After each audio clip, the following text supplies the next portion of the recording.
My name is Sir John Bulasita from BSIT3C. So, wala yung gagawin na activity for Net2. So, naglagay ako ng isang main switch, isang main PC, then isang main router, and isang server. So, sa server, dito lang ako nag-config. Ayan, DHCP.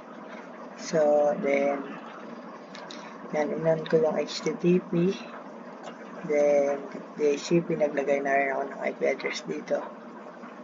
Then, sa DNS, yan.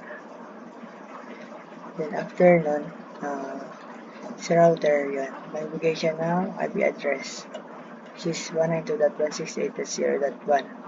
So, ito yung main router. Yan, DHCP rin siya. So, itong main router na to is mag-provide siya ng IP address sa bawat router na ito. Then, siya na rin yung mag-provide ng IP address sa mga PC na to. Then, naglagay ako ng main switch for magdidistribute siya ng IP address or internet to main router.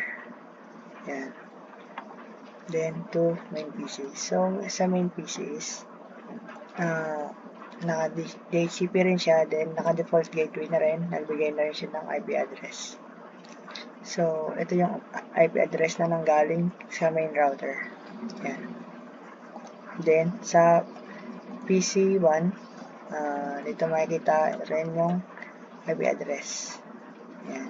Na binigay na main router. Then, try natin buksan yung website portal ng paano mag-config ng or saan pwede magpalit ng Wi-Fi password. So, 192.168.0.1. So, ito yung IP address na binigay or naset dito sa Wi-Fi router. So, go natin. So, ito, nag-authorization siya. So, username, admin. Then, yung password din is admin.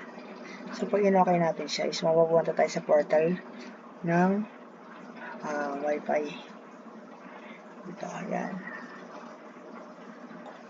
And DHCP, yung 192.168.0.1. Subnet mask niya is 255.0. Then, naka-enable siya. Yan. Start yung IP address na sa 100. So, maximum users 50. Yan. So, try naman natin dito sa PC1. Sa PC1, try na rin natin buksan dito kung gumagana ba. Yung mag-config tayo ng browser. So, ay portal ng Wi-Fi. So, 192.168.1 So, go natin. So, yun. Hingin siya ng authorization, username, and password. Admin. So, yun. Nakikita natin na gumagana siya.